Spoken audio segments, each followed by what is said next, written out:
On Ocean Beach, 30 Naborian soldiers aimed their massive 100mm laser cannons, the Vuyan cannons as they call them, out into the Pacific. These guns are hoisted on 30-meter tall platforms so the crew has a good view of what is coming. Along the coast of San Francisco Bay, more Vuyan cannons are in place. They all point out to the sea. Those on Ocean Beach spots the battle carriers of the Japanese, Utopian, and American fleets in the distance, but they notice something weird. They only spot 9 battle carriers, but they are sitting far back, showing their sides. Once more, the other ships that accompany them are nowhere to be seen. On the ship's flight decks, Harriers, Hornets, Super Hornets, EA-18G Growlers, and Cooper Stukas are getting ready to take off. Like the pilots, the gunners are waiting for the signal. On the LHD and LHAs, the Marines, armed with M1684 assault rifles and M9 Beretta pistols, some are equipped with an M240B machine gun, are getting into the transport sea vehicles and helicopters. All are on standby, but they all wait for him to show up. The wait was not a long one. The 3 rows of make-believe dorsal fins pierces out from underwater. Godzilla III reveals himself for the first time near the American west coast. The Naborians on the beach aims their cannons at the kaiju. Vuyan cannons fires a high-concentrated purple laser at him. The atomic shield deflects the blasts, and he continues. All of the cannons continues a rain of fire on the approaching Colossus. Godzilla peeks his head out of the water. He spots the cannons on the beach. He looks off to the left in an open passage under the Golden Gate Bridge. He ducks his head back underwater and changes his direction towards it. The cannons still fire at him despite him changing direction. Some of the blast that bounces off the atomic shield hits one of the cannons, taking it out. The Naborian ceases fire to prevent any more friendly fire. As the kaiju approaches under the Golden Gate Bridge, a massive group of Naborians holding proton rocket launchers fires down below. Godzilla's shield is not up and the projectiles hits his dorsal fins. But they are ineffective. The dorsal fins lights up blue. Electric bolts shoots up from them and shocks and kills the Naborians on the bridge. Inside of the bridge of the Requiem of the Brew, Thel Demuni and his crew watches on. How invincible is this Leviathan? 20 Y-23 saucers launches from the Requiem. They fly towards Godzilla, swimming towards the coastline. As they fire, his atomic shield appears again and deflects the lasers and rockets. Godzilla growls out of irritation. He dives his entire body underwater. He lands on all fours as he reaches the bottom. All of the Y-23s lies in wait for the kaiju to resurface. The water becomes alit with blue. Suddenly, dorsal laser shoots out from the water, hitting and destroying 10 to 15 saucers all at once. The pieces and debris hits the water as Godzilla resurfaces. He lifts his upper body up and looks ahead. He spots the remaining Y-23s coming in for a strafing attack. He charges up and fires an atomic ray, taking out all 5 saucers in one go. In the process, the blast hits the starboard bow of the Requiem, rocking the ship and killing 15 Naborian sailors. From a distance, the Utopian 18th Artillery Regiment watches the kaiju and are in awe of his sheer power. Sergeant Ron Vinland comments, "It's a good thing Ray Gun is on our side." At Edwards Air Force Base, Kenjiro Honda walks on the runway. He spots 3 C-130 transport planes with their rear hatches open. Near the first one to his left are Mario and Luigi Giovanni crushing a fire flower and turning into their combat gear. To his right, he spots Jojo, Chloe, and Sagusa checking themselves and each other while entering the aircraft. He stops in his tracks as Eleanor and his grandfather, Edward Anderson, approaches him. Her only words to him are good luck. He nods and returns the favor. His grandfather reassures him that she will be all right with him. Kenji thanks him. Before Dragonborn leaves, he tells Harrington that if she needs help, all she has to do is to shout his or Gamera's name. Speaking of, Gamera's hand mutates in his hand. Honda slaps it, tagging him in. In Cootopia, King Bowser grows to 75 meters in height. The people of Cootropolis cheers on their king, wishing him luck and fortune from the god Korn, chanting, "Hail to Cootopia, death to the invaders!" He rolls into the spike ball and rolls his way to San Francisco. Meanwhile, in San Francisco, Godzilla is walking on land. He intentionally ignores the Naborians shooting at him and heads into Pacific Heights. Along the way, he steps on and destroys VU hovering tanks. In the Requiem, an officer, Fin Ziyu, suggests sending more troops. Thel rejects the idea and orders Tio, Mechagodzilla, to be launched. Ziyu argues that the mech is 80% complete in repairs. Thel responds that he will take responsibility if something happens to the machine. With no other choice, the order is carried. Inside of the hangar, alarms goes off. The mechanics and engineers runs away at a safe distance away from Mechagodzilla as it activates. On the ground, Godzilla stops in his tracks at Lafayette Park. He looks up at the 3 Naborian ships. He can hear the alarms coming from within them. He waits for the machine to reveal itself again. Suddenly, he hears another sound, but it's getting closer and louder. He looks off to the right. He spots a UFO, but it's the UFO flying Gamera. The monster stops above him and lands next to him on his right side. The 80-meter saber-tooth turtle growls as he shakes his body. Across the bay, King Bowser gets near the Golden Gate Park. He reaches Point Gavillo, pops out of his shell onto his feet, and leaps high into the sky. He flies over the water, turns into the spiked ball again, and lands on Crissy Field. He rolls towards the two monsters. Godzilla and Gamera spot him approaching them. He pops out of his shell again and lands next to Godzilla's left side. He shakes the dirt from his body and looks at the two.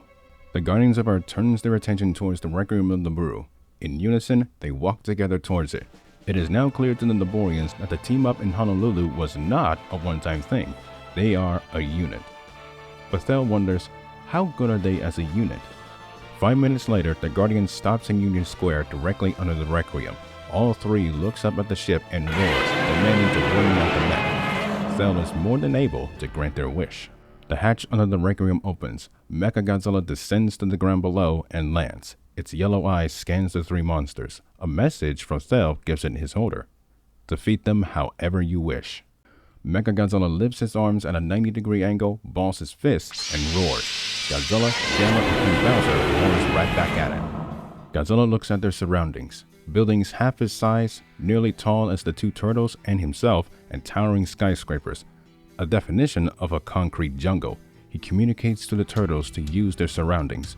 Gamera lightly grunts, and Bowser smiles, cracking his knuckles. Mechagodzilla roars and fires his space beams at Godzilla, and his atomic shield blocks it. Gamera and Bowser runs around to flank it. As they throw their respective punches, the machine stops firing and blocks the attacks with both of its arms. The shield disappears and Godzilla charges at it. The mech grabs onto Gamera's arm and swings him at Godzilla, hitting his left side, staggering the Colossus. Bowser sees his opening. He jumps up and punches its head with his right fist. Teal staggers as Bowser continues to rain punch after punch, trying to bring the mech down. Mechagodzilla fires high-pressure missiles from its toes, hitting and sending Bowser away. As he falls on his shell, Bowser quickly turns into a spiked ball and rams at the mech. Godzilla, like a bull, rams into it and slams it into the first skyscraper, the Mechanical Institute. The machine grabs his head and slams the kaiju into the light brown skyscraper and punches him. As he falls, Gamera, still flying, rams into the mech. He pushes it down Kearney Street. It grabs hold of the flying turtle and throws him away from it, firing space beams at him in the process. Gamera crashes through several buildings, one of which nearly buries him alive had he not get out of the way. Bowser comes up from behind and grabs onto Mechagodzilla from the back. He deadlifts the machine, trying to pull off a German suplex, but it turns its upper body 180 degrees and fires finger missiles at his face. It causes the Cooper King to let go. Godzilla rises up, firing his atomic ray at its mechanical double. It hits and explodes on impact, and it staggers Tio. The kaiju rushes at it, throwing 3 slash attacks and 2 punches without giving it a moment of offense. Gamera and Bowser stands up and rushes over to assist the Kaiju King. Mechagodzilla blocks a punch from Godzilla and headbutts him. It turns its head and fires space beams at Bowser. The turtle quickly turns its back, letting it take the blast. Gamera flanks around it and fires a plasma ball at the back of its head. The mech stops firing, allowing Bowser to turn around and punch it in the face. Tio grabs Bowser and swings him at Godzilla and Gamera. The Koopa King fires his fire breath at its face, doing little damage but blinding it. It lets go of him. Bowser lands on his feet and shoulder checks the machine. It punches him away and focuses back on Godzilla, which is charging at it. A pair of flamethrowers bursts from his nostrils and hits the kaiju in the face. Gamera and Bowser goes in for an attack but gets prevented by the mech's Hanyu shot missiles from his knees. It grabs both giant turtles and throws them at Godzilla. All 3 monsters collapses to the ground, taking out 3 buildings in the process. The mech checks itself for damages. It is light. It roars at the Guardians as they rise to their feet. From a distance, the American and Japanese AMF and King Bowser's Royal Fleet watches in awe. They never imagined in their lives that they would be witnessing 3 monsters work, let alone fight, alongside one another. As the Guardians of Earth rises to their feet, Bowser slams his fist on the concrete out of frustration. He goes off on a rant on how they are going to fight this thing without it knowing their every move. A short order from Godzilla shuts him up. The Colossus' eyes veers to the Bright Horizons tower behind Mechagodzilla. He looks to the smaller buildings in front of him. Gamera and Bowser are taking notice of what he is looking at. They suddenly realize what kind of idea he's thinking of. Godzilla looks at the former, then the latter. The turtles understands and nods their heads. Bowser cracks his knuckles and shoulders. Gamera runs back from them 298 yards away from them. He falls on all fours and pulls his rear legs into his shell. Then he lies in wait. Godzilla charges up. Mechagodzilla gets ready.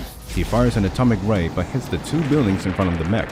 He stops and runs at it. Tio throws a punch, but King Raygon ducks his head in time. As he does, Gamera comes in flying through the billowing smoke and rams himself against the mech. Bowser, in a spiked ball, slams into it. Then Godzilla swings his tail, whacking the machine. The mech slams onto the tower behind it. Seeing their chance, Godzilla fires an atomic ray, Gamera launches a plasma ball, and Bowser unleashes his fire breath at Mech Godzilla.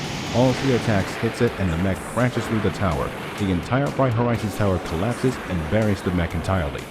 Not taking any chances, Godzilla, Gamera, and Bowser fires their respective attacks again. An immense explosion rocks the surrounding areas, shattering windows, rocking parked undamaged cars, and hitting the three monsters with its shockwave.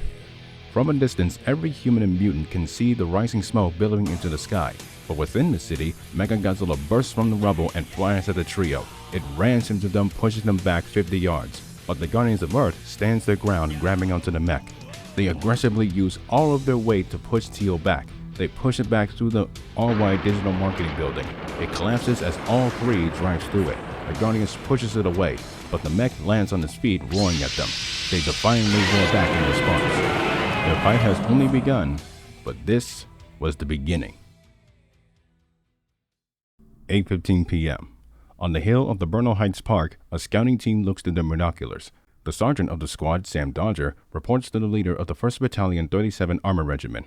Sitting on top of the M1A2 Abrams tank, among all of the other armored vehicles and infantry of the 2nd Armored Brigade in Bertola, miles from downtown, 22-year-old Lieutenant Colonel Luis Sanchez hears the message sent to him. He listens to it and looks back at the city. Man, hard to believe it's been so long since I've seen you, Kenji. And here I am, thinking that you are dead. His tank driver, Alan Kimball, looks at his commander. Sir? Haven't you heard what he is? Which one, the part where he's Dragonborn or him having Gamera inside of his body? Of course I know about it. Still, it's nice to see an old friend again. It's nice to hear from you too, old friend. Have you been listening this entire time? Maybe. You haven't changed a bit, haven't you? Kind of. The roar of Godzilla in the distance catches their attention. In downtown, Mechagodzilla is getting slammed against the Transamerica Pyramid by the Guardians of Earth. The three monsters aggressively throw punch and slash attacks to its upper body and head. With each blow, however, they are blocked by the mech's immense defense. It grabs Bowser and smashes him against Godzilla and Gamera, and the three collapses through the Transamerica Pyramid. An order goes out to all forces. Operation Big Bang is a go. Time to go to work. Stay alive, Luis. We'll try to. He hops inside of the tank through the hatch. Alright, let's do this. For liberty and country. The turbine engines of the Abrams and Bradleys turns on. Inside of the Striker ICV, the soldiers can hear the engine signaling that it is time to move out. Far away from the lines to the north and west, the artillery regiments are given the orders to get ready. The crews loads in high explosive rounds into the chambers. Behind the parallel islands, the cruisers, destroyers, and frigates opens their hatches, which houses conventional missiles. 10 miles from Ocean Beach, the 14-inch, 15-inch, 16-inch, and 20-inch guns of the battle carriers turns to the starboard side. Their anti-air crews are on standby just in case. 2 EA-18G Growlers on the Texas and North Carolina and 3 F-25 Lightning IIs on the Missouri and Wisconsin takes off into the air. On the Hoshi Shirogane and Ginchinsa, 2 Harrier IIs lifts off into the skies. On the King Henry, Queen Vanessa, and Tammy, 3 Kubastukas each launches off the flight deck. Further ahead, 5 miles away from the beach, the amphibious assault ship's stern hatches open, revealing 12 AAVs preparing to disembark. On the decks, V-22 Ospreys are being loaded with some of the troops of the 11th, 13th, and 15th MEUs. Kutopian Admiral Gunther Rockstar, Fleet Admiral Elian Harrington, and Japanese AMF Admiral Jotaro Shindo waits for the fighter, attack, and bomb squadrons to come into view. In the Golden Gate Park, a squad of Naborians are patrolling the area around the anti-air missile launcher. A strange sound catches their attention. One of them recognizes it as a siren, thinking that it is too late for it, but he realizes that it's getting louder. In fact, louder than he thinks. The growing siren gets the attention of all of the Naborian soldiers. It is starting to worry them. Some of them looks around. The regular sirens in San Francisco are not being used. They now become frightened. In the downtown area, Bowser hears the siren and he smiles with joy. High in the skies, the Koopa-Stukas of the 55th and 100 attack squadrons are performing their dives onto their targets. Because it is night, it gives the aircraft and the pilots the advantage in surprise. The Stukas drops their payload of 2,500-pound bombs each and banks away as fast as they can. The bomb crashes near an AA launcher and explodes after 1 second. Another destroys a second, and another destroys a third. Then, the rest of the bombs drops from the attack fighters and destroys all of them completely. Y-23 Saucers launches out of the Requiem and engages the Koopa Stukas. A massive dogfight ensues. One would take out the other and vice versa. Suddenly, one of the UFOs gets shot out of the sky. But it didn't come from one of the Stukas. On the ground, 15 Centurion C-Rams and 20 MIM-104s shoots down up to 7 Y-23s that their radar had detected. Within the Requiem, Cell is taken aback by the sudden appearance of the humans. At the same time, those humans are receiving a message to their artillery and naval ships. Fire when ready. The 152mm howitzers fires their high explosive shells. Near Oakland City, 19 M119s, 8 M37s, and 18 M109E6s fires their high explosive shells at their selected targets. 10 miles further away, 4 M270s unleashes their rocket artillery at their targets. Out at sea, the battle carrier's guns erupts, firing their high explosive shells in a double salvo. Behind the parallel islands, the cruisers, destroyers, and frigates launches their conventional guided missiles from their hatches. 50 miles away, the submarines launches their own conventional non-nuclear missiles at their targets. Unfortunately, some of the missiles gets intercepted and explodes in midair, but most of the projectiles hits their intended targets. The Boyan anti-surface guns are hit by the field artillery shells and are put out of action. The shells from the ships crashes onto the beach, eliminating the guns guarding the lands behind them. Under the cover of artillery from both land and sea, the Utopian 67th and 51st Armies and the U.S. 7th Infantry and 1st Marine Divisions moves down the Golden Gate Bridge, taking out any surviving Naborians that is left alive. In the south, the 3rd Armored Corps and 1st Armored Division under Robert W. Combs and Terry A. Wolfe thrust their armor north, and as expected, they entered the Parkside, Stonestown, Sunnyside, Colantero, Broner Heights, Noe Valley, and Mission districts without much opposition. Further in the occupied area, the human inhabitants held hostage begins attacking their oppressors with barbed wires and baseball bats. Some of them have M9 pistols. Back to the east, the MEUs, the 11th, 13th, and 15th, lands and takes the beach with little to no opposition. The 11th enters out of Richmond and meets only moderate resistance. House-to-house fighting begins. In the Golden Gate Park, the 13th and 15th comes in contact with much more stiffer resistance. To the west, the 40th MPB and 40th Infantry Divisions of the National Guard and the AMF's 20th and 65th Infantry Brigades enters Mission Bay and dock at Dogpatch. Both forces passes under the John F. Foreign Freeway into Potrero Hill. Halfway, however, they come in contact with Naborian soldiers. A massive street-by-street gunfight begins. Some civilians assist, albeit briefly, the soldiers. Meanwhile, back in the air, the fighter squadrons arrive and engages the Y-23s. The skies above San Francisco and out at sea becomes overcrowded with dogfights, missiles, bullets, lasers, accidental friendly fire. It is madness.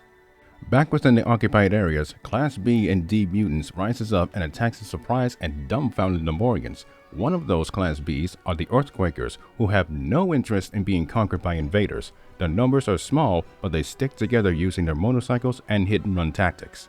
Out into the Pacific, 70 Y-23s are making their way towards the battle carrier forces. The anti-air cruise waits and waits and waits. Suddenly, it lights up with machine gun and minigun fire from the ship's AA defenses. At the same time, the aircraft from the ships engages the UFOs to protect them. On board the 3 Naborian ships, chaos is everywhere. Thelda forms all of the troops on the ground to throw these attackers back if given the chance. Some of the crew within the bridge scoffs at the commander, for one of the leaders had reduced the defenses in the south for the west. Suddenly, the top of the 3 ships erupts with explosions one right after the other. It is because 50,000 meters above, B-52 bombers had dropped their conventional 2,500-pound bombs down to the ships below. More bombs falls onto the ships thanks to the attack fighters of the United States Air Force. In the old Alameda Airfield, the field artillery regiments fires armor-piercing instead of high-explosive shells below the ships themselves. The anti-ship lasers on board the bike cannot reach the bombers, but they can reach the artillery regiments and destroys 2 155mm howitzers. It is only the beginning phase of Operation Big Bang, and there is only one last thing that needs to be done.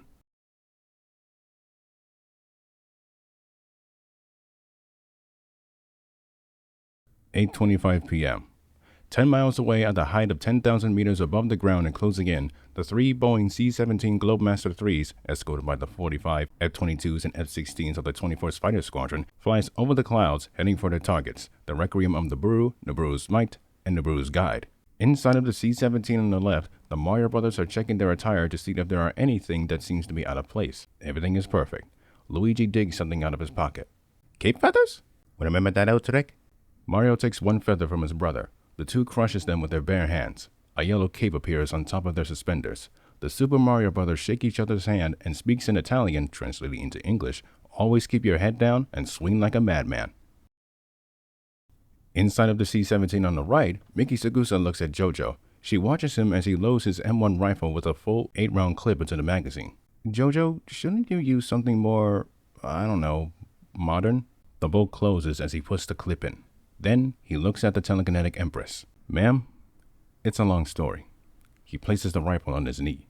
My great-grandfather gave it to me before he passed. He said that this rifle was with him throughout the Pacific Theater, all the way to the end.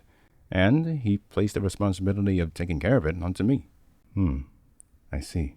I'm honestly surprised that you managed to keep that piece of shit in good condition. Excuse me? This piece of shit is history. Whatever you say, you silly donkey.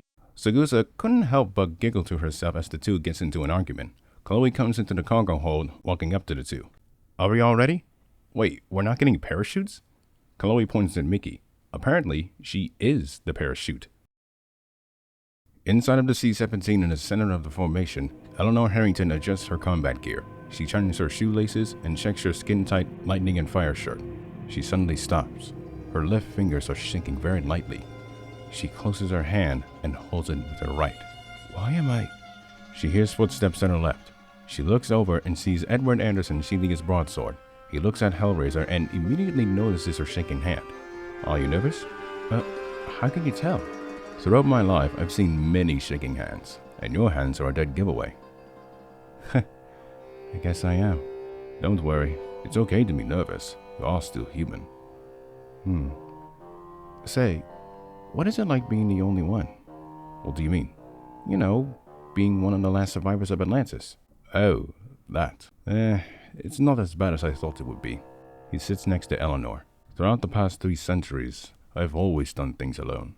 But on the rare occasion, Rhaegon, King Henry, and myself would come together to defeat a greater evil.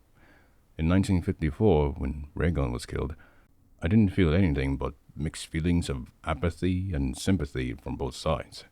It was only when Henry was killed that I realized I was missing important beings in my life. Long-time allies, friends that will never come back. It almost took a toll on me. I never thought I'd be the last one of the original generation. Although, he places his right hand on his hip and lightly rubs it. In due time, I'll be joining them. But I don't know when. Eleanor listened to every word that the old man had to say. She does not hesitate to respond to him. Sir, when I was a kid, my dad would always say, you can't wait for death to come knocking at your door. You better make haste and make every single moment count. I never knew what he meant by that. But I'm starting to understand that now. Then he definitely got that from me. But he is right, and I still got some fight left in me. Do you really? Harrington, I survived wars, torture, and famines throughout my life. I think I can survive an alien invasion. Whatever you say. Anyway, there are some things that you need to improve on. I don't think this is the time to teach me a thing. Hellraiser, one of the best things you can do is to learn something on the fly. The lights in the hangar bay turns off. The red light replaces it. It is time to go. Alright, stay by me and you'll make it out okay. I need you alive for my grandson's sake. The hangar door of the C-17 opens. Bad Company stands by and waits for the signal to go. The rushing winds whistles from the inside to the outside. Eleanor takes in a deep breath and gets ready. The F-16s and 22s veers off in many directions. Y-23 UFOs have closed in on the 3 aircraft. The fighter jets and saucers engages in a massive dogfight at such a high altitude. Inside of the C-17s, an alarm goes off 3 times. That's the signal. Bad Company runs to the open hangar doors and jumps out from the transport planes. As they begin to descend, the transports veer off as fast as they can. Edward sees an incoming UFO. In the blink of an eye, he takes out his broadsword, of which he nicknamed it Phobe, and slices the craft in half. Eleanor shoots down another incoming UFO from getting closer to them. Sagusa creates a bubble shield protecting herself, Jojo, and Chloe. The Mario brothers dodges laser shot at them and hits a few Y-23s with their fireballs. The F-16s shoot down the rest with their Gatling guns, but 5 of the jets goes down in return. With the UFOs occupied, Bad Company descends to their targets. They fall into the overcast clouds. As they do, they can hear the distant roars from the 3 monsters. They are getting closer. They fall through, and immediately they spot their targets. Sagusa covers Jojo and Chloe with her telekinesis and slows down their descent. Mario and Luigi grabs their capes and pulls it down, letting it act like a parachute. Anderson grabs Eleanor by the back of her shirt and slows down via gravity manipulation. Jojo fires his M1 Garand and 8 Naborian sailors as he, Chloe, and Sagusa land on top of the Nabooru's might. Chloe creates an ice shield blocking the laser bullets fired by 2 sailors. Sagusa launches a psychic disc, throwing them off of the ship. Jojo spots a hole and tells them to jump through. Getting closer to the Nabooru's guide, the Mario brothers spins rapidly. They land as their capes knocks down any Naborian attempting to stop them. While spinning, they create their flaming hammers and knocks 5 Naborians off of the ship. They slam onto the ship's roof, creating a massive hole, and jumps through it.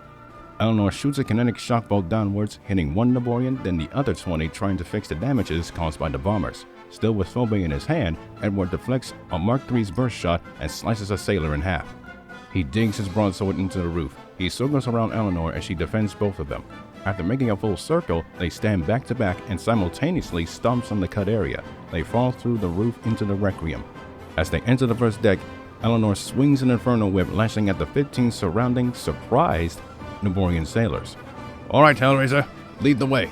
Remember, watch your surroundings. Keep a tight grip on your weapons and do not hesitate to kill your enemy. Don't have to tell me twice. Let's go!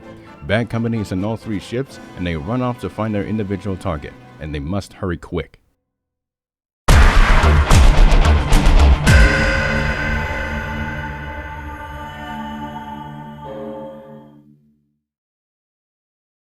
"8:34 p.m. Brigades of the 3rd Armor Corps liberates Parkside and Stonestown. The brigades of the 1st Armored Division secures many areas in Bruno Heights and Noah Valley. Both are welcomed by cheering home and business owners and their families, waving American flags and chanting USA. Further up the road, Sanchez's unit enters Dulles Heights. On Dulles Street, he spots something coming from the corner of 21st Street. A barrel peers out, and its hull reveals itself. The Naborian hovering tank, BU-2, appears with Naborian ground support. Driver! Hard left! Quick! The BU's 90mm gun charges up.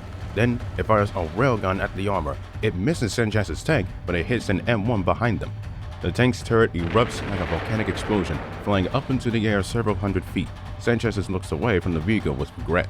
1st Battalion, we have encountered enemy armor. We'll try and flank it. Keep it occupied and disperse. The 10 tanks behind them deploy smoke in front of them. As it spreads, the armored vehicles gets up 24th Street down others or follow Sanchez's. As 2 Abrams tanks enters another street, they come under attack by enemy infantry, 3 of which fires their anti-tank rockets, destroying them. Sanchez hears the screams on the radio. He does not show any emotion and keeps his composure, but internally, he is angrily frustrated. The foot infantry of the 44th Squad, surrounding his tank, takes cover behind the wall. One man, Sergeant Fisher, peeks his head from a corner into Church Street, and immediately gets back into cover as soon as a plasma bullet hits the concrete wall. He looks at his squad and tells them to give suppressive fire for the Abrams. And that they do with no questions asked.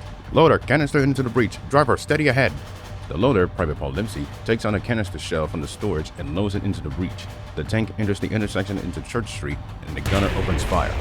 The canister shell bursts from within, and like a shotgun, the millions of pellets hits 5 Naborian soldiers. Sanchez himself bursts from the hatch and fires the M2 Browning machine gun mounted on the turret.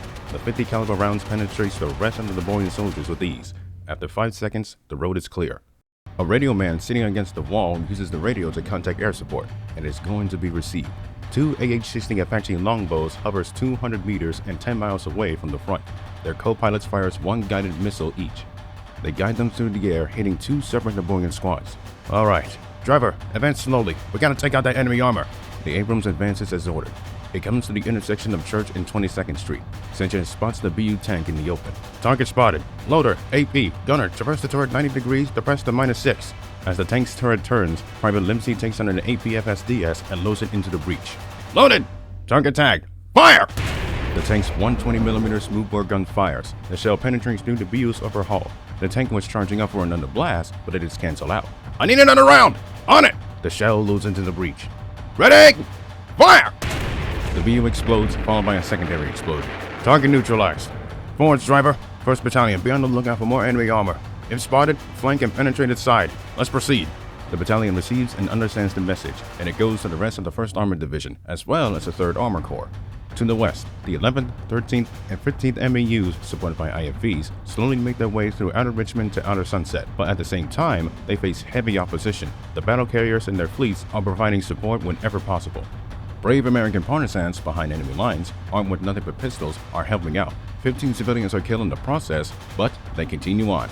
In most of the homes from Richmond to Chinatown, mutants and humans ambushes convoys with the former using their abilities. The latter throws Molotov cocktails, a bottle with gas inside with a soaked match sticking out, and pump-action shotguns. They too experience heavy opposition, but they hold their ground and stay behind cover. 8:40 p.m. To the north, the Utopian 67th and 51st Armies, along with the U.S. 7th Infantry and 1st Marine Divisions, finally makes it past the Golden Gate Bridge. Immediately, the elite 14th Armored Division comes in contact with BU hovering tanks. The T-34 heavy and M60 medium tanks fires their armor-piercing shells. In one single column, the tanks of the Utopian Army fires one right after the other, leading to the American M1A1 Abrams. Some of the Utopian tanks are manned by other beings within the kingdom, Ichtlings and Octolings to be specific. Tank commanders Alex, Micah, and Megan volunteered 2 days prior after the announcement of the offensive. They were condemned and discriminated against by some Utopian tank crews, but most say that they are the best in their crafts, and they are showing it off nicely. They command their crews with calm and determination. Their tanks fired their cannons, and their crews reloads with efficient time. The 67th and 51st disperse down Shoreline Highway full steam ahead.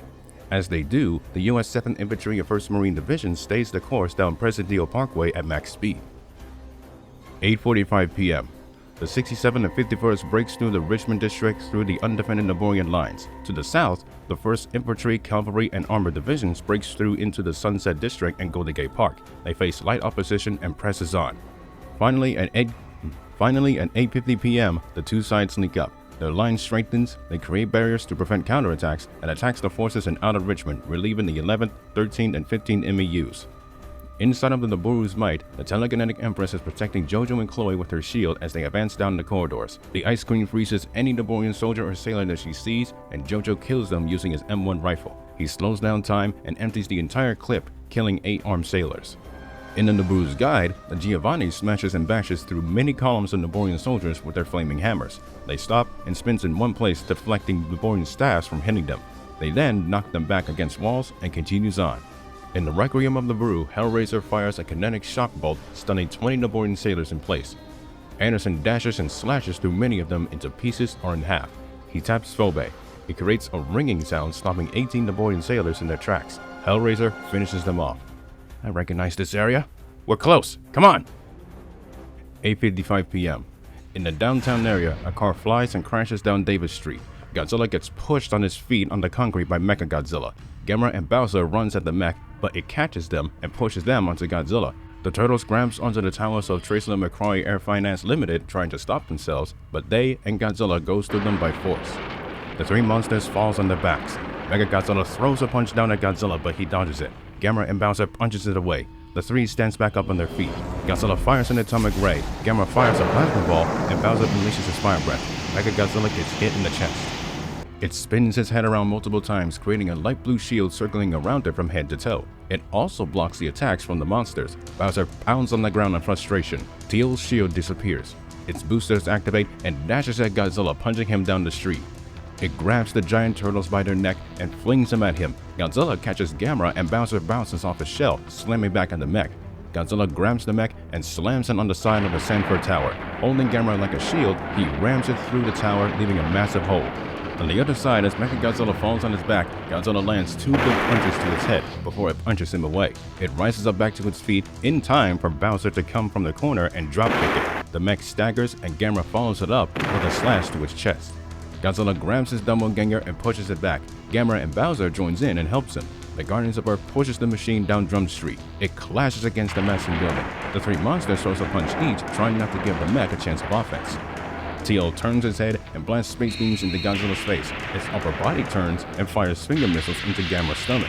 It lifts its right foot up and kicks Bowser in the groin. Then, it knocks all 3 away from it. The 3 collapses to their knees. Godzilla's tail hits the side of the U.S. Bank Tower. He looks back at it. Then, he looks around him. An idea comes into his head. He roars at the two turtles.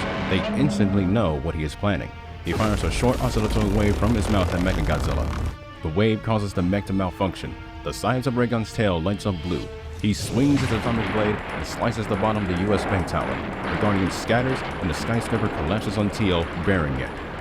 The impact of the fallen tower creates a magnitude 4.3 earthquake, and it creates a mushroom cloud of debris and dust. On board the Requiem, an alarm goes off. The screen in the bridge reveals the mech's status. The antenna is completely damaged. Thel silently groans, but he has another worry within the ship itself. Back on the outside, Mechagodzilla bursts from the rubble of the fallen tower. It shakes the debris from its body and looks at its surroundings. It does not see the three monsters. It begins walking down Market Street and scans its surroundings. Because the antenna is out of action, it is resorting to visual and audio contact. It reaches the intersection of Market and Fremont Streets. Plasma balls from Gamera smashes onto the road leading up to the mech. As he flies over downtown, Teal fires space beams at the turtle, but he quickly dodges it. Bowser rolls in a spike ball down Fremont Street and smashes onto the mech.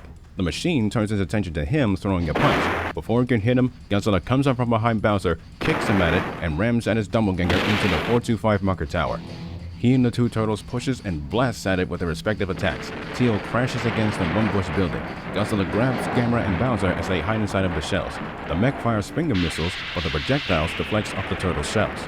The Guardians smashes onto Mechagodzilla, sending it through the building. The machine falls onto Simpson Street. Bowser pops out of his shell and jumps on it, raining punch after punch after punch to its chest. Godzilla stumps on its head, and Gamera bites on its arm, trying to rip it from its body. Mechagodzilla activates its thrusters, launching it back on its feet. It spins its upper body, swinging the Gameradon onto Raygun and Bowser against the Fossa building. Mechagodzilla fires a barrage of finger missiles at the three. 9:05 p.m. Inside of the might, Jojo, Chloe, and Sakusa comes across one of their targets. They look at the gargantuan 400mm cannon as it charges up with electricity. Then, once all of the energy is inside of the gun, it automatically fires a railgun at the troops of the 2nd FAR. 3 155mm howitzers gets destroyed, and 5 soldiers dies instantly.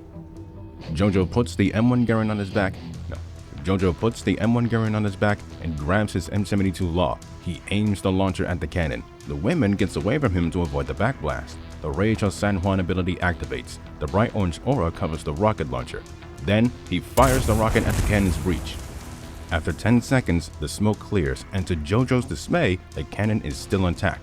His anger grows, and he is about to slam the rocket launcher on the floor, but Mickey stops him. She and Chloe point at something to their right. They point at the ceiling and walls. The two had spotted electrical currents going into the cannon. An idea comes into Jojo's head. Find the source of the gun's firepower. They exit the room and make their way down the corridor. They come across many sailors armed with only RG-1s with little ammo, trying to stop them from advancing any further to no avail. The results are catastrophic. Jojo and Chloe, the latter uses her ice power to make ice bullet kills up to 30 Naborian sailors. All the while, Sakusa is protecting them from behind. They run down another corridor when suddenly, they spot something lighting up inside of a room. They enter it to see what is in it. 3 massive devices generating electricity through multiple wires going into the ceiling. Their target is in sight. Mickey launches a psychic disc at the wires, cutting them. Then, she uses her telekinesis to rip the generators from their foundations. She rotates them to show their undersides.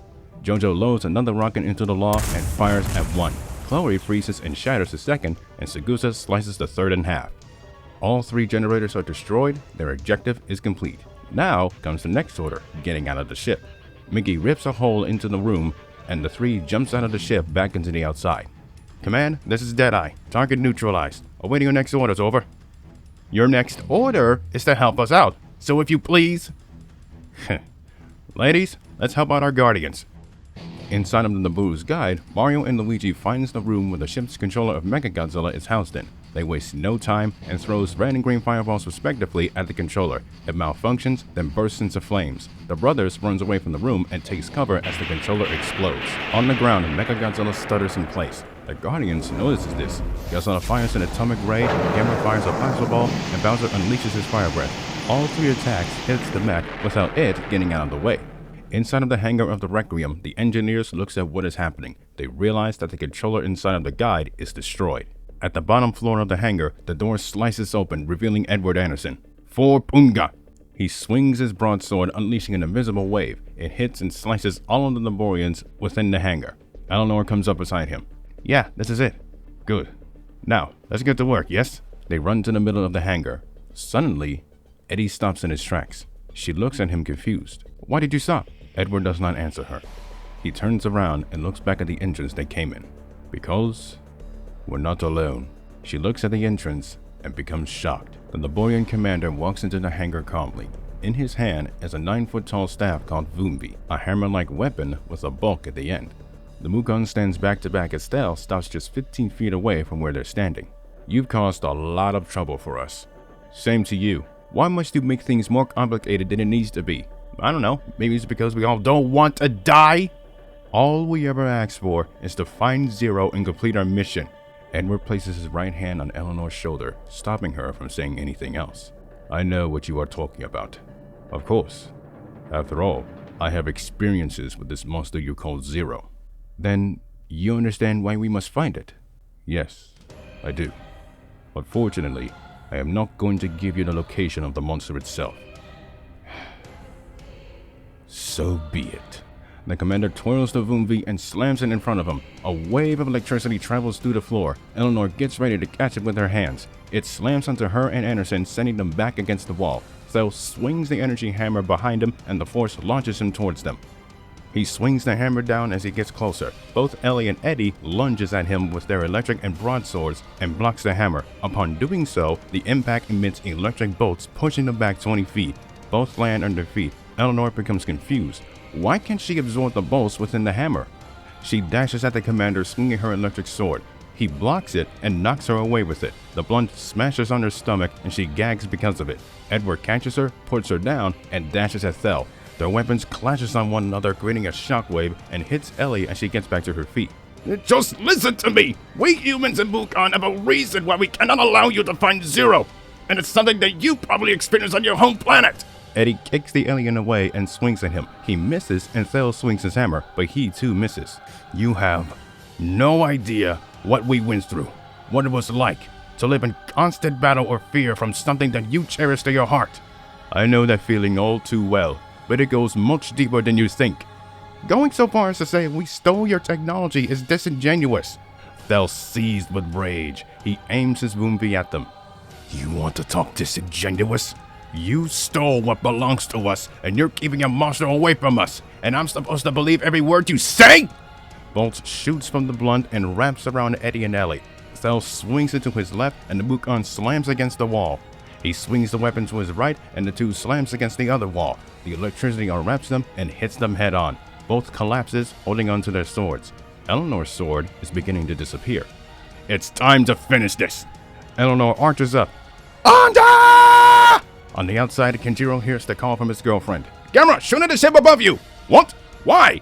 He cannot! Gamera snaps his head up and fires a plasma ball. The ball of flames hits and explodes underneath the Requiem. A tremor rocks the ship. An explosion of fire bursts into the hangar between the Mukon and Thel. Eleanor and Anderson jumps to their feet. They run over to the flame, and Ellie grabs onto it with her hands, and Eddie puts his sword into it. They absorb one half of the fire from Gamera each. Ellie's body rages within her as fire emits off her back, and Eddie's blade becomes ablaze. Miss Harrington, repeat after me. Mazisi Kufa. Mazisi Kufa. She suddenly feels a burst of energy within her body. A line of fire grows within her left and right hands. They manifest into a pair of 6-foot-long machetes. She briefly looks at Thel with a sinister smile. Let's finish this! She spins in one place with her arms extended out. The fire from the flaming machetes expands and grows. They swirl around her body and forms into an upgraded infernal vortex. The winds suck in both Thel and Anderson. Thel frantically swings his Vumbi to try and break free of the vortex, but he is unsuccessful. As you can see, Mr. Demuni, we are not as weak or tyrannical as you think. This is a lesson to learn about us Mukon. We do not surrender that easily. Edward lands on the walls of the spinning flames and looks at Demuni. I don't understand. Why are you going so far as to protect Zero? Who said anything about protect? Edward pounces off the walls of the infernal vortex at the commander. He swings his phobe at him and connects with a strike to his chest. A piece of his armor breaks off. Eddie lands, bounces off, and hits Thel again in his arm. The original Dragonborn repeats the process, cutting up pieces of his armor one strike at a time. The reason why we cannot let you do your mission is because if we do, it will kill all of us. What? In July of 1992, the creature you call Zero killed millions upon millions of humans and Mukon around the world. It was only the efforts of Godzilla II and the Japanese AMF that finally trapped that damn beast into dormancy. And by the way, you may call that thing Zero, but we have a different name for it here on Earth. Ghidorah. She stops spinning. The Inferno Vortex disappears, causing Edward and Thel to fall. Hellraiser puts the machetes together. They become one and form a massive fire bat. She swings the bat at Mooney before he hits the floor and the alien is launched out of the hangar. Edward seals the entrance to prevent anyone else from entering. Hellraiser claps her hands, shattering the bat. The flames engulfs into them and she conjures what's left of her electricity. She clasps them together and sticks on her middle and ring fingers. She concentrates and then fires a hyperplasma cannon at the walls and stations within the hangar. She navigates the intense blast across the entire hangar, destroying multiple compartments, devices, tools, stations, and the platform that holds the mech. She then aims it for the panel that she and Honda were in days earlier and destroys it completely. On the outside, Mechagodzilla is stopped from throwing a punch at Godzilla. The systems within goes haywire. The machine stutters in place and short circuits. Godzilla punches the machine away. He notices that it didn't block his attack, an advantage that he and the turtles will take. Edward and Eleanor jumps through the open hole out of the ship. At the same time, Mario and Luigi jumps out of the Buru's guide. Hey, how did it go? Mission accomplished. So what now? The roars of the Guardians answers their question. Inside of the Requiem's bridge, the captain orders all remaining forces to protect Tio. The Naborian ground forces receives the message, but they are surrounded by Koopa American forces on all sides. Not to mention from Ocean Beach to downtown, they have been cut in two. The remaining 100 Y-23s, however, receives the message and descends to the ground below, but the Koopa Stukas and American fighters are keeping them occupied. Anderson and Eleanor lands on the 350 mission tower, and Mario and Luigi lands on 1st Street. All three groups spots the incoming Naborian troops with jetpacks heading for downtown. Now, the Mukon's job is to protect the trio. Godzilla roars at his enemy and runs up to it down Main Street. He punches Mechagodzilla in the face and ducks a punch from it, returning with a slash under its chin. Bowser runs up from behind, jumps off Raygon's back, and smashes onto the mech with his shell. Gamera follows it up with a dash and slash onto its leg. Tio fires finger missiles, but the turtles quickly hide inside their shells, and the projectiles hit their shells and Godzilla's atomic shield. The three monsters grabs onto the mech and pushes it down through multiple towers, from the 45 building through the parking lot onto 1st Street. The mech punches them away. It grabs Godzilla and rams him through the FDIC building, Golden Gate University, and on the side of the 560 building. It throws a punch but misses its head, dragging its fist through the tower. Gamera and Bowser rushes towards it, turns around showing their shells, and slams onto the mech, driving it through the building. They take out 1/4 of the structure, and the mech stumbles on the intersection of 2nd and Mission Streets. A group of 10 Naborian soldiers stands on the edge of the Salesforce Park and aims their View rocket launchers at Gamera and Bowser. They launch their rockets at them but do little damage. They load another rocket into the launcher, but as they are about to fire, Hellraiser's flaming machete slices through the first half and Anderson cuts through the second half. Anderson digs his blade into the dirt and takes a huge chunk of it. He swings forward behind him, killing 4 Naborians who tried to sneak attack them. Mechagodzilla rises back up to its feet. Bowser grabs onto its head. It tries to toss him away, but he refuses to let go. On the roof of the Patelco Credit Union building, Mario and Luigi stomps on the heads of 3 Naborians wielding staffs and whacking them off of the roof with their flaming hammers. Mechagodzilla loses its balance and starts falling on the building. Gamera stops it, saving the brothers' lives. On the street, Jojo fires 5 bullets at 5 Naborians wielding Vus, while Sakusa and Chloe covers his back. Mechagodzilla grabs Bowser and throws him against the 560 building. He dodges a punch and punches it. He jumps onto the head again and attempts with all of its strength to pull it off. It slams itself against the 555 building, but Bowser does not let go. Godzilla, like a bow, slams onto the mech further down the street. It blocks his punch and punches him away. He falls on his hands and knees next to the building where Eleanor is. She looks at him, then looks at Mechagodzilla. An idea comes into her head. She conjures electricity from the streetlights below. She concentrates it, then she launches it at Godzilla's dorsal fins. The kaiju recoils up as he absorbs the bolts. He roars as the bolt surges in his body. He stands back on his feet. He briefly looks at Hellraiser, who switches back to defending herself. He thinks back to the one individual with a similar power who attacked him but aided him in his battle, and to him, it was recently. He focuses his attention back on his mechanical double. A wave of electricity shoots from his body and attaches to Mechagodzilla. It pulls him in and the mech attaches to his body. Raygon himself grabs him with his arms to hold it tight. Hellraiser has just turned Godzilla into a giant magnet. He roars at the giant turtles, telling them that it's now or never. Bowser pounds his chest and runs up to them. He drop kicks the mech, causing it to extinguish smoke from within. Gamera rams into it like a bull. Then the turtles takes turns attacking it. Godzilla takes opportunities to slash it. The Guardians wrestles the mech as it tries to fight back, while Bad Company protects the three from any that dares to interfere. Godzilla grabs onto the mech's head. He twists it as the machine tries really hard to prevent him from doing so. Its boosters activate and it lifts up into the air. However, he brings the kaiju with it. Gamera flies up and drags it back down, with Bowser helping him. They finally land on Howard Street. Alarms are going off in the Requiem. The mech can't take much more punishment. The Mooney, who arrived on the bridge and recovering from his injuries, looks up at the screen horrified. Godzilla continues to twist the head very slowly. It creaks and cracks under the pressure. The head faces behind it. Gamera and Bowser grabs onto the head and with their combined strength pulls on the head. Mechagodzilla's neck erupts into small explosions and fills up with smoke. The head suddenly pops off. The monsters recoil back, holding onto it. They look back at the machine. Bad Company and the Laborian's attention turns to the headless mech. The smoke clears. It reveals something. A small, dome-like mechanism that was hidden within the head. It is what Thel has feared. The head controller is exposed. It turns around at the trio and roars at them. Honda screams, "Bullshit!" Bowser asks them, what are they going to do now? They have no idea. A beam shoots from the head controller and hits the three stunned monsters. It blows huge chunks of their skin off. The three falls to the ground, writhing in agonizing pain. It turns its attention to the Naborians. It fires finger missiles at them, killing up to 17. The Giovannis runs to cover, only for the mech to fire missiles at them, launching them far away down Howard Street.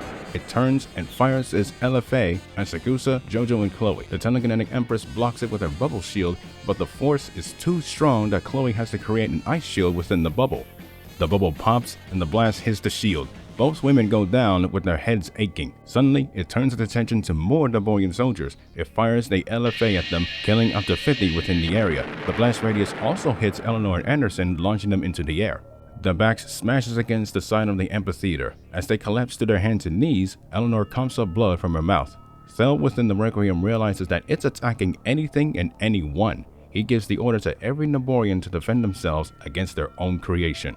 At that moment, Mechagodzilla turns its attention to the Nibiru's might. It fires finger missiles and LFA at the starboard midships. Massive explosions rips into the ship, tearing it from the inside. And since the weapon systems are destroyed, they can't defend themselves. The ship begins to level off course. The pilots within tries their greatest to handle and control it, but it is no use. An abandoned ship order is issued. The sailors within grabs jetpacks and begins jumping out of the ship. Mechagodzilla fires another LFA directly into port amidships. The blast penetrates through the armor and hits the ammunition and fuel storage. Small explosions travel through the ship. Then, a cataclysmic explosion erupts from within, splitting the ship in half. All but 120 sailors perish within the ship. Parts of the ship crashes on Bryant Street and Brennan Street respectively. Godzilla gets to his hands and knees. He looks over at the rampaging Mechagodzilla as it directs its fire at the Requiem. The LFA penetrates through the port amidships out to starboard and hits the Nibiru's gun on the port aft. Its engines are hit and it shuts down immediately. The ship, like the Might, veers off course. Hez keeps his calm and order as he navigates the pilots on where to make an emergency landing. The ship crashes onto the Telegraph Hill, taking out multiple complexes and killing 75 civilians who are trapped inside by Naborian soldiers. Godzilla thinks to himself, what can he, Gamera, and Bowser do? They've come so far into this. There has to be something that they can do. Suddenly, Honda remembers something. During the Battle of Oakland City, he had triggered something that benefited in his victory over Bowser. Coming back to the present, he gets an idea. Gamera already knows what he is thinking, and he flat out refuses to do it. Kenjiro responds, "Do you have a better idea?" Gamera groans to himself.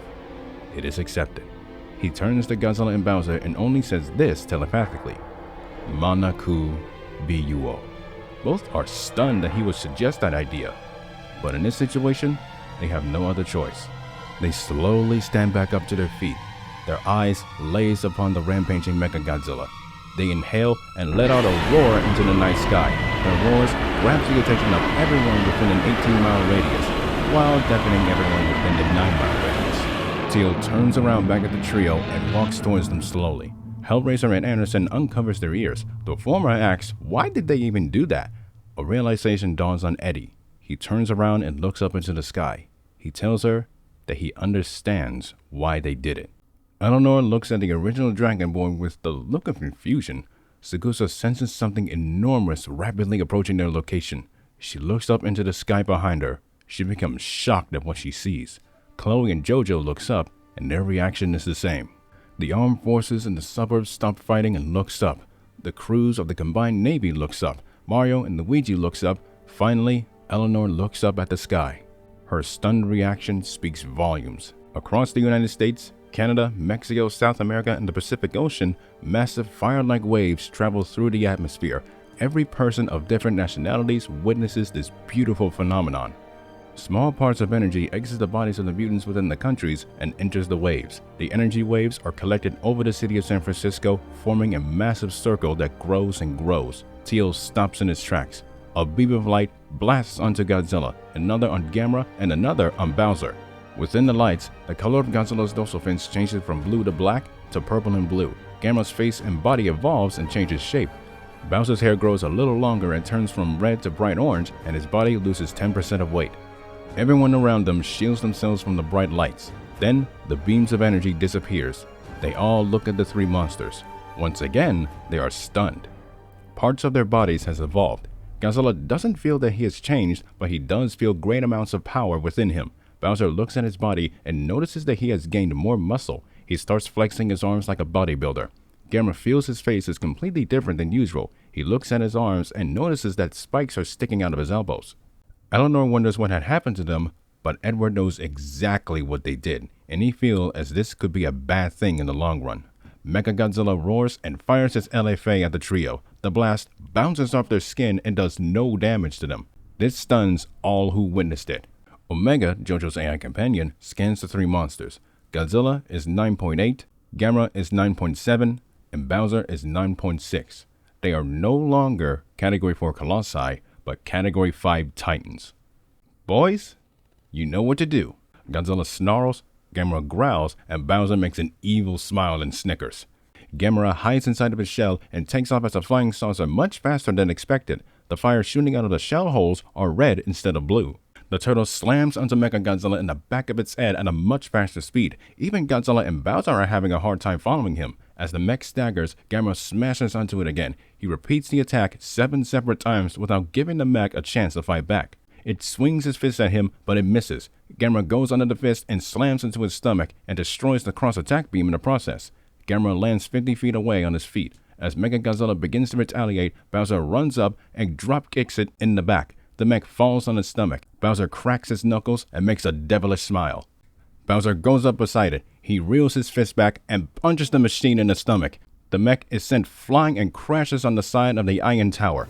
It launches at the smirking, cocky Bowser and throws a punch. He steps out of the way and Godzilla catches the fist. Raygun grabs the arm and throws him over his shoulder. The mech crashes on the side of the 3-3 Tahama Tower. The Guardians runs up to it, grabs onto the arms and waist, and smashes it through the apartment complex. Its body crashes onto the ground 100 feet away.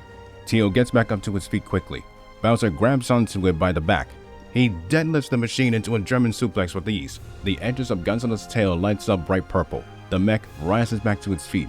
Godzilla roars at Bowser to move out of the way, and that he does without hesitation. The mech launches itself into the air, but Godzilla swings its tail, slicing off its feet with his hydrogen blade. The mech falls back down to solid ground. It has nowhere to go. Bowser gets behind it and grabs his tail. He lifts it over his shoulder and Gamera slashes it back up. Bowser lifts it over to the other side and Godzilla bashes it with his head. Still holding on, Bowser swings it around and around and around while Godzilla and Gamera watches. Then, Bowser shouts, "So long, you pathetic piece of scrap metal," and throws Mechagodzilla high into the air. Godzilla's dorsal fins lights up blue on the top and purple underneath from the middle of his back to his head and tail. Blue flames festers within Gamera's mouth and Bowser inhales heavily. In the air, Mechagodzilla fires an LFA down below. Godzilla fires a hydrogen ray from his mouth, a purple ray with blue electric spirals wrapped around it. Gamera fires a super plasma ball, blue instead of orange, and Bowser fires a green fireball up into the air. The attacks cancels the LFA. The hydrogen ray hits and penetrates through Mechagodzilla's armor out the other side. Then, the super plasma ball and green fireball hits the machine. The attacks pushes it further and further into the atmosphere. It breaks apart from within. Then, a tremendous explosion erupts in the Earth's stratosphere. All three monsters stops firing their attacks and looks up into the sky. The ball of fire grows, then disappears as quickly as it arrived. The Guardians of Earth victoriously roars into the night sky. All of the armed forces joyfully cheers the three monsters. Bad Company breathes a sigh of relief. Suddenly, the celebrations are cut short. The trio spots a massive wave of Y-23 saucers heading their way. The moon within the Naborians is full of rage and hatred. Inside of the Requiem, Thel is feeling the same exact rage. But then, his anger subsides and evaporates. He thinks to himself, if they continue with the assault, what will happen to the ship? On the outside, Godzilla's tail lights up purple again. The turtles hides in their shells. Raygon swings his tail forward. A hydrogen wave comes out of his tail, traveling at Mach 6 at the wave of Y-23s. The wave spreads in length as it passes through the massive fleet of saucers. 150 saucers are hit in one strike. Godzilla spots the other remaining saucers that the shockwave didn't hit. His tail stops glowing, but his back lights up purple. He arches forward and fires purple dorsal lasers. The lasers tracks their targets and hits all but 3 of the remaining Y-23s. Grief overwhelms the alien leader. Private Fusiki, how long until Nabooru's salvation arrives? Going by this world's time frame? In 1 month. Then I'm not risking the Emperor seeing all 3 ships destroyed. Call on all forces to return to the ship. Where will we go? Above the planet. Now send out the message and have the engines ready. The message is sent to all remaining forces on the ground and in the air. The remaining Y-23 saucers deactivates their weapon systems and returns to the damaged Requiem. The Naborians in downtown lifts off back into the ship. The soldiers in the suburbs are unable to go anywhere. They are surrounded and they surrender with little resistance. The Requiem ascends upwards. With the sight of the Requiem leaving the planet, the remaining Naborians surrenders without any opposition. Back with the Guardians, Godzilla falls on his stomach, followed by Bowser, then Gamera. The 3 are exhausted and worn out from fighting for 2 whole hours. The victory is won, but in the back of everyone's minds, at what cost?